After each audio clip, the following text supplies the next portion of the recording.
ओम नमः शिवाय। हर हर महादेव। श्री शिवाय नमस्तुभ्यम। मैं हूँ रीना और आप सभी का हमारे चैनल सुविचार विद रीना में बहुत बहुत स्वागत है। आप सभी का दिन शुभ और मंगलमय हो।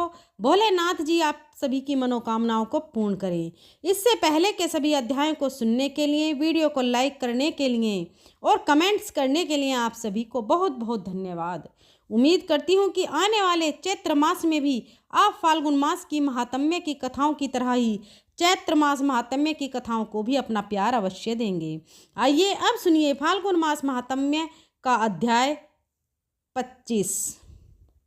श्री मार्कंडेय जी धर्मराज युधिष्ठिर को बहुत सारे तीर्थों के बारे में बताते हुए आगे कहते हैं। राजन, इसके बाद सर्वदेव वंदित गौरी खंड की यात्रा करें। वहाँ स्नान करके मनुष्य सब तीर्थों का फल पाता है तथा उसमें तिल और जल से तर्पण करने पर पितरों को अक्षय तृप्ति प्राप्त होती है।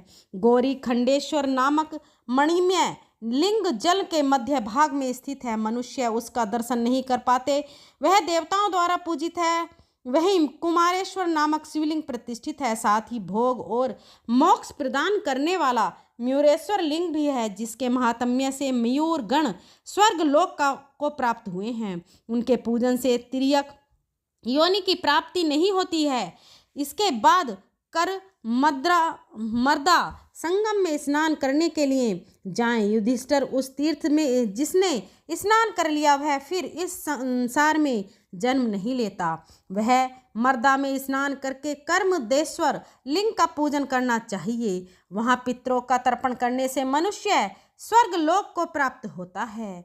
यह सुनकर धर्मराज युधिष्ठिर बोले, मुनि, राजाओं में श्रेष्ठ मानदत्ता तीनों लोकों में विख्यात हैं। मैं उन बुद्धिमान राजा का चरित्र सुनना चाहता हूँ। तब मार्कंडेय जी ने कहा, महाभाग्य को वश में एक युनासव नामक राजा थे। वे राजश्री बहुत समय तक संतानहीन ही रहे। तब उन्होंने अपना राज्य मंत्रियों के अधीन करके वन में प्रवेश किया और शस्त्रोक्त विधि से अपने मन का संयम करके फल फूल का भक्षण करते हुए बड़ी भारी तपस्या की। एक दिन की बात है, वे राजा प्यास से विकल हो गए। उनका गला सूखने लगा। तब वे पानी के लिए आश्रम के भीतर गए। रात्रि का समय था, तब लोग सो गए थे। अतः उनके मांगने पर भी किसी ने उनकी बात नहीं सुनी। किसी शक्तिशाली ऋषि ने उन्हें राजा युवनामृत अभिमंत्रित करके एक जलपूर्ण कलश स्थापित कर रखा था। प्यासे हुए राजा बड़े वेग से दौड़े और उसी जल को पीकर सो गए। प्यास से व्याकुल राजा उस शीतल जल को पीकर बहुत सुखी हुए। इसके बाद मुनियों को यह बात मालूम हुई। उन्होंने कुपित होकर पूछा, किसने कलश का जल पिया है? तब यूना सब ने कहा, महात्माओं, यह काम तो मैंने ही किया है। तब महर्षि भार्गव ने कहा, राजन, यह जल तुम्हारे पुत्र होने के उद्देश्य से तपस्या से संचित एवं अभिमंत्रित करके रखा गया था। इससे महाबलवान एवं तपोबल से युक्त सर्वधर्मपरायण पुत्र का जन्म हो, इस संकल्प से मंत्र युक्त विधि के द्वारा इस जल का संस्कार किया गया था। यह तुम्हारे लिए पीने योग्य नहीं था। आज तुम्हारे द्वारा जो कार्य हुआ है वह अवश्य ही प्रारब्ध में से प्रेरित है। महाराज, इस जल को पीने से तुम गर्भवान हो जाओगे। इसके 100 वर्षों के बाद राजा युवनामृत उत्पन्न हुआ, तो भी राजा की मृत्यु नहीं हुई। उस समय महातेजस्वी इंद्र उस बालक को देखने के लिए आए। देवता पूछने लगे, देवराज, यह किसका दूध पिएगा? तब इंद्र बोले, यह मुझे ही पान करेगा। ऐसा कहकर उन्होंने बालक के मुंह से अपनी तर्जनी उंगली डाल दी। बालक बड़े हर्ष के साथ उस उंगली का अमृत रस पीने लगा। इसके बाद इंद्र ने उसका मानदत्ता यह नाम रख दिया। इस प्रकार बालक मानधाता 16 वर्षों तक इंद्र की तर्जनी पी पी कर बढ़ता रहा। उसे आयुर्वेद आदि दिव्य शास्त्रों का ज्ञान केवल उनके चिंतन से हो गया। आज गव नामक धनुष, सिंह के बाण और अभेद कवच यह तत्काल उनके पास स्वतः उपस्थित हो गए। इंद्र ने समस्त देवताओं के साथ मानदत्ता का राज्य अभिषेक किया। महाराज मानदत्ता ने धर्म से संरक्षण लोकों को उसी प्रकार व्याप्त कर लिया जैसे भगवान विष्णु ने अपने 3 पगों से त्रिलोकी को नाप लिया था। उन महात्मा का शासन चक्र अपितिहत गति से चलता था। सैकड़ों राजा स्वयं उनकी सेवा में उपस्थित हुए। इस प्रकार उनका समूची पृथ्वी पर एक छत्र अधिकार था। उन्होंने प्रचुर दक्षिणा वाले अनेक यज्ञों द्वारा भगवान का यजन किया। उन प्रसन्न चित्त परम बुद्धिमान और अमित तेजस्वी नरेश ने अतिशय धर्म का अनुष्ठान करके इंद्र के आधे सिंहासन को प्राप्त किया था। उन्होंने धर्म पूर्वक पृथ्वी का पालन किया। उन महात्मा का राज्य 10 करोड़ वर्षों तक चलता रहा। एक समय 12 वर्षों तक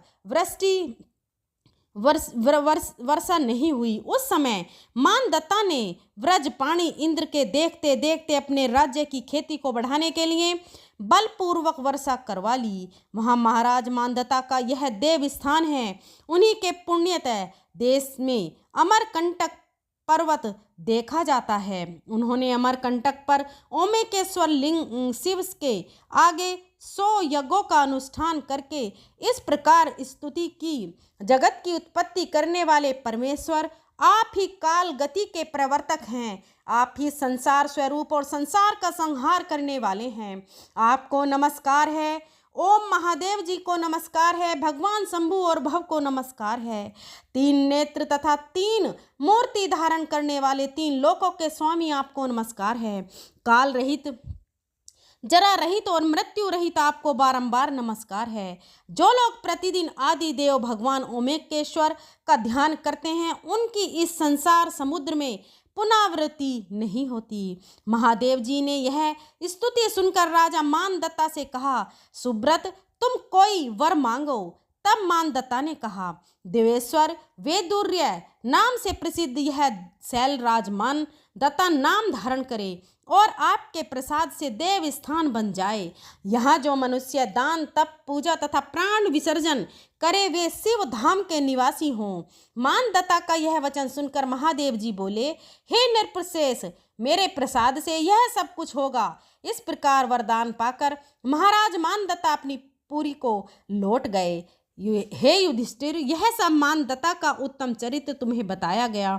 इस तीर्थ के महात्म्य से मानदत्ता आदि नरेश संपूर्ण मनोवांछित कामनाएं प्राप्त करके भगवान विष्णु के धाम में विहार करते हैं। श्री मार्कंडेय कहते हैं, सत्य युग में बलि नाम से प्रसिद्ध एक श्रेष्ठ दैत्य हुए। उनके महापराक्रमी पुत्र का नाम बाणासुर था। वह अपनी सहस्र भुजाओं के कारण विख्यात था। उसने 1 सहस्र दिव्य वर्षों तक महादेव जी की आराधना की। इससे संतुष्ट होकर महादेव जी ने कहा, वत्स तू कोई श्रेष्ठ वर मांग ले। तब बाणासुर बोला, प्रभु मेरा नगर दिव्य एवं संपूर्ण देवताओं के लिए अजय हो। आपको छोड़कर दूसरे किसी देवता के लिए यह प्रवेश पाना अत्यधिक कठिन हो। मेरा यह नगर मेरे स्थिर होने पर स्थिर रहे और मेरे चलने पर वह साथ साथ चले, सर्वथा मेरे मन के अनुकूल बना रहे। तब महादेव जी ने कहा, एवं तथास्तु। इसके बाद भगवान विष्णु भी बाणासुर से कहा, यदि महादेव जी ने तुम्हें एक पुर तुम्हारे मन के अनुरूप दिया है तो मैं भी तुम्हें वैसा ही दूसरा पुर देता हूँ। इसके बाद दोनों देवता ने श्री विष्णु और शिव ने एकत्र होकर कहा, बाणासुर अब तुम शीघ्र ही ब्रह्मा जी के पास जाओ। तब बलि का पुत्र ब्रह्मा जी के पास गया। ब्रह्मा जी ने उसे हृदय से लगाया और कहा, वत्स भगवान शिव और विष्णु दोनों ने तुम्हें एक एक पुर प्रदान किया है, अतः मैं भी वैसा ही एक पुर और तुम्हें देता हूँ। इन तीनों पुरों को प्राप्त करके बाणासुर तिरापुर के नाम से विख्यात हुआ। हे युधिष्ठिर, इस प्रकार वरदान पाकर सहस्त्र भुजाओं के विस्तार से शक्तिशाली बना हुआ बाणासुर समस्त देवताओं के लिए अवध हो गया। उसने यक्ष, विद्याधर, देव, दानव, गंधर्व और राक्षसों के समस्त निवास स्थानों को नष्ट कर दिया। वहां की वेदिका तोड़ फोड़ डाली। इंद्र की अमरावती पुरी को उजाड़ दिया। उसके अत्याचार से उद्ध होकर सब देवता महादेव जी के पास गए और इस प्रकार बोले, भगवान आपने श्री विष्णु ने तथा श्री ब्रह्मा जी ने बाणासुर को वर कर अजय बना दिया है। उसके साथ युद्ध करने की शक्ति किसी में भी नहीं है। जो भी उसके सामने खड़ा होगा उसे वह भस्म कर सकता है। तब महादेव जी बोले, देवताओं, तुम सब लोग 30 करोड़ की संख्या में हो और बड़े बलवान हो। सब लोग संगठित होकर जाओ और यत्न पूर्वक तिरापुर का विनाश करो। यह सुनकर सब देवता तीखे अस्त्र शस्त्र लेकर बाणासुर के त्रिपुर के पास गए, किंतु उस दैत्य ने समस्त देवताओं को क्षण भर में परास्त कर दिया। उन सबके अस्त्र शस्त्र छीन लिए। देवताओं के पांव उखड़ गए। वे हतोत्साह होकर पुनः महादेव जी के समीप आए। महादेव जी ने पूछा, तुम सब लोगों ने वहां जाकर क्या किया? तब देवताओं ने कहा, भगवान क्या कहें, हम उसका पराक्रम वर्णन करने में असमर्थ हैं। देवताओं की यह बात सुनकर भगवान शिव ने कहा, अच्छा, तो इस महा दुष्ट त्रिपुर का संहार मैं स्वयं करूंगा। यह कहकर वे कैलाश से चले और जहां त्रिपुरासुर था वहां जा पहुंचे। उनके साथ देवी पार्वती भी थीं। चंवर, नंदी, महाकाल, महेश्वर, वृष, भृंगी, ऋषि, विघ्नेश अर्थात गणेश जी, स्कंद, महावीर, पुष्प, दंत, घंटा, कर्ण, महोदर, गोमुख, हस्ती, कर्ण, सतूल, जंग और वर्कोदर, ये 15 पार्षद भी भगवान शिव के साथ गए। वे सब के सब महादेव जी के तुल्य पराक्रमी थे। जहाँ महान क्षेत्र स्वरूप श्री शैल नाम का सिद्ध पर्वत है, वहीं ठहर कर महादेव जी ने देवी से कहा, प्रिय, यही त्रिपुरासुर को मारना उचित होगा। ऐसा कहकर भगवान शंकर ने उस पर्वत को अपना प्रधान निवास बनाया और व्यापक विराट रूप धारण करके पिनाक नामक धनुष हाथ में लिया। फिर एक पैर से पाताल को और दूसरे से ब्रह्मांड को दबाया। तब त्रिपुर की ओर लक्ष्य बांधकर अघोर नामक बाण का प्रहार किया। उस अस्त्र से दग्ध होकर त्रिपुर के 3 खंड हो गए। उसे जर्जर करके शिवजी ने नर्मदा के जल में गिरा दिया। वहां गिरने पर 7 पाताल का भेदन करके रसातल को चला गया। इससे वहां जलेश्वर नामक तीर्थ प्रकट हुआ, जो 3 लोकों में विख्यात है। जालेदेश्वर देव का पूजन करने से मनुष्य ब्रह्मा हत्या से छुटकारा पाता है। कोटि सहस्त्र कल्पों तक भगवान शिव के धाम में सुख पूर्वक निवास करता है। जो वहां स्नान करते हैं वे तो स्वर्ग में जाते हैं, और जो मृत्यु को प्राप्त होते हैं उनका पुनर्जन्म नहीं होता है। युधिष्ठिर, वहां तिल और जल से तर्पण करने तथा पिंडदान देने से जब तक भगवान शंकर और नर्मदा जी स्थित हैं तब तक पितर तृप्त रहते हैं। काल, अग्नि, रुद्र के समान प्रज्वलित त्रिपुरनाशक अघोर शास्त्र को नर्मदा के सिवा दूसरा कौन धारण कर सकता है? इस प्रकार अघोरास्त्र से छूटा हुआ बाण जाल ही जाले सवर अर्थात बाण लिंग नाम कहलाया। अपने 3 पुरों के दग्ध होने पर बाणासुर भयभीत होकर भगवान शिव की इस प्रकार स्तुति करने लगा। अनादि देव ईश्वर, आपको नमस्कार है। विघ्नेश्वर, आपको नमस्कार है। महेश्वर, आपको नमस्कार है। सर्व सज्ज अज्ञान हरि, हर ज्ञानदाता शिव, आपको नमस्कार है। अनंत गुणमक कुम संकार है, नमस्कार है। धनज्ञ निराधार स्वभाव से ही उपद्रव रहित, आपको नमस्कार है। सदा प्रसन्न रहने वाले परमेश्वर, आप संपूर्ण योगों के स्वामी हैं, आपको नमस्कार है। भूतनाथ, जगन्नाथ, सर्वाधिकार, मोक्ष और 7 पाताल के आश्रय, आपको नमस्कार है।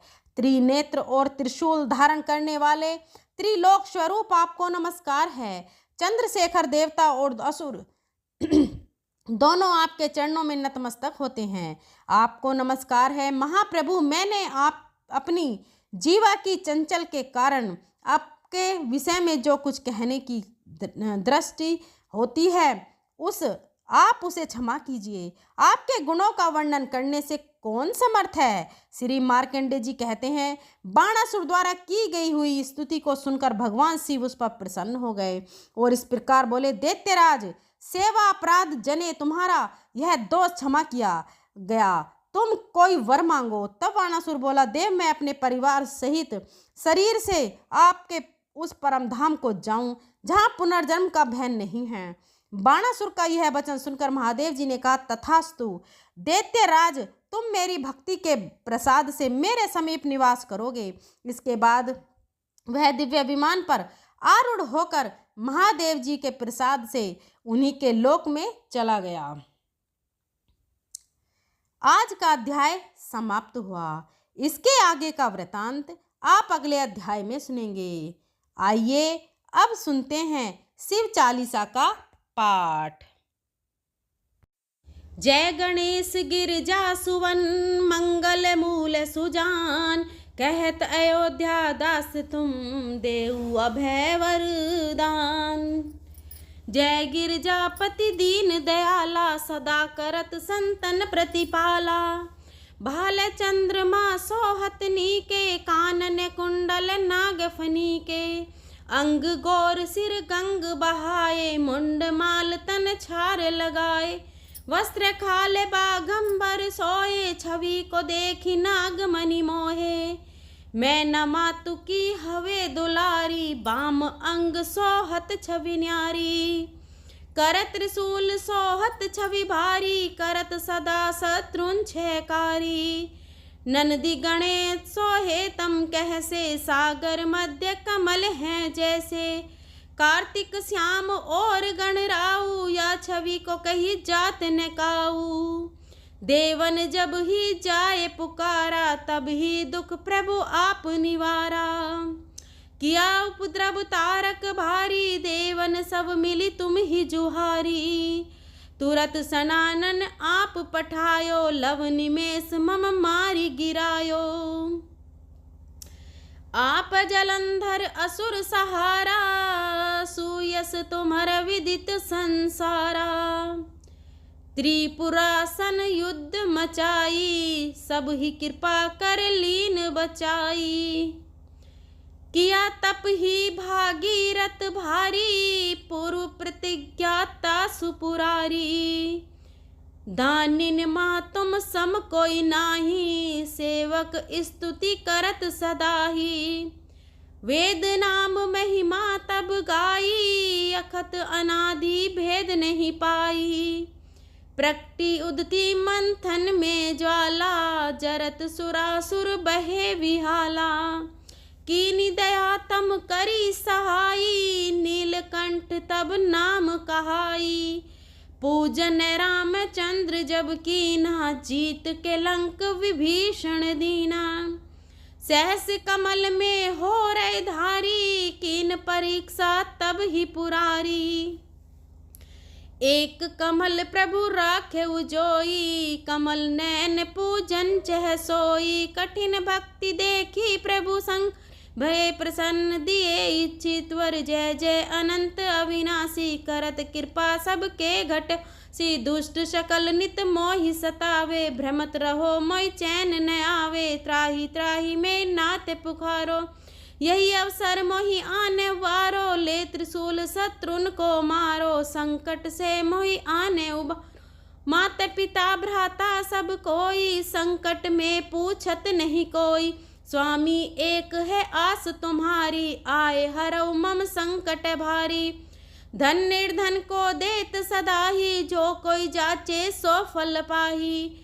स्तुति कही विधि करे तुम्हारी, छमुनाथ अब चूक हमारी। शंकर हो संकट के नाशन, मंगल कारण विघ्न विनाशन। योगी यति मुनि ध्यान लगावे, सारद नारद शीस नवावे। नमो नमो जय नमः शिवाय, सुर ब्रह्मादिक पार न पाए। जो ये पाठ करे मन लाई, तापर होत है शंभु सहाई। ऋषियाँ जो कोई हो अधिकारी, पाठ करे सो पावन हारी। पुत्रहीन कर इच्छा जोई, निश्चय शिव प्रसाद तही होई। पंडित त्रयोदशी को लावे, ध्यान पूर्वक होम करावे। त्रयोदशी व्रत करे हमेशा, ताके तन नहीं रहे कलेसा। धूप दीप नैवेद्य चढ़ावे, शंकर सम्मुख पाठ सुनावे। जन्म जन्म के पाप नसावे, अंत धाम शिवपुर में पावे। कहे अयोध्या आस तुम्हारी, जाने सकल दुख हरो हमारी।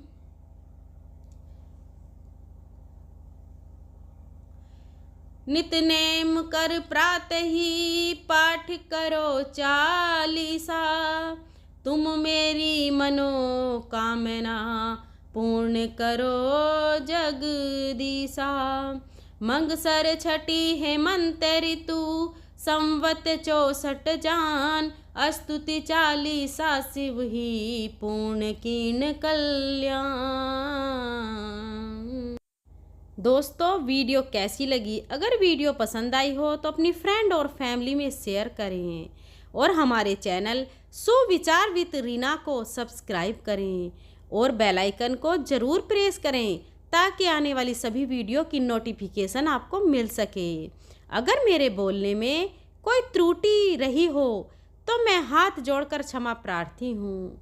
मिलते हैं अगले अध्याय में, अगली कथा में।